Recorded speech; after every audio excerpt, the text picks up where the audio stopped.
കൊടുമുടി ഏതാണ്? അക്വാൻക്വാഗ. അപ്പോൾ അക്വാൻക്വാഗയാണ് ദക്ഷിണാർദ്ധഗോളത്തിലെ ഏറ്റവും ഉയരമുള്ള കൊടുമുടി. എന്നാൽ ഉത്തരാർദ്ധഗോളത്തിലെ ഏറ്റവും ഉയരമുള്ള കൊടുമുടിയാണ് എവറസ്റ്റ്.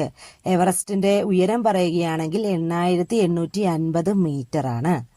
ലോകത്തിലെ ഏറ്റവും ഉയരമുള്ള കൊടുമുടിയാണ് എവറസ്റ്റ്. അപ്പോൾ ഈ ചോദ്യങ്ങളെല്ലാം ശ്രദ്ധിക്കേണ്ടതാണ്. ഇനി ദക്ഷിണാർദ്ധഗോളത്തിലെ ഏറ്റവും ഉയരമുള്ള കൊടുമുടി എന്ന് ചോദിച്ചാൽ ഇതിന്റെ ഉത്തരം അക്വാൻക്വാഗയാണ്. എവിടെയാണ്? ദക്ഷിണാർദ്ധഗോളത്തിൽ. എന്നാൽ ഉത്തരാർദ്ധഗോളത്തിലെ ഏറ്റവും ഉയരമുള്ള കൊടുമുടിയാണ് എവറസ്റ്റ് കൊടുമുടി. 8850 മീറ്റർ ആണ് അതിന്റെ നീളം. അതിന്റെ ഉയരം, നീളമല്ല, ഉയരം. ലോകത്തിലെ ഏറ്റവും ഉയരമുള്ള കൊടുമുടി ഏതാണ്? എവറസ്റ്റ് കൊടുമുടിയാണ്. ലോകത്തിലെ ഏറ്റവും ഉയരമുള്ള രണ്ടാമത്തെ കൊടുമുടി ചോദിച്ചാൽ മൗണ്ട് കെ2 അഥവാ ഗോഡ്വിൻ ആസ്റ്റനാണ്. 8611 മീറ്റർ ആണ് എന്തിന്റെ? മൗണ്ട് കെ2വിന്റെ ഉയരം. ഇനി യൂറോപ്പിലെ ഉയരം കൂടിയ കൊടുമുടി ഏതാണ്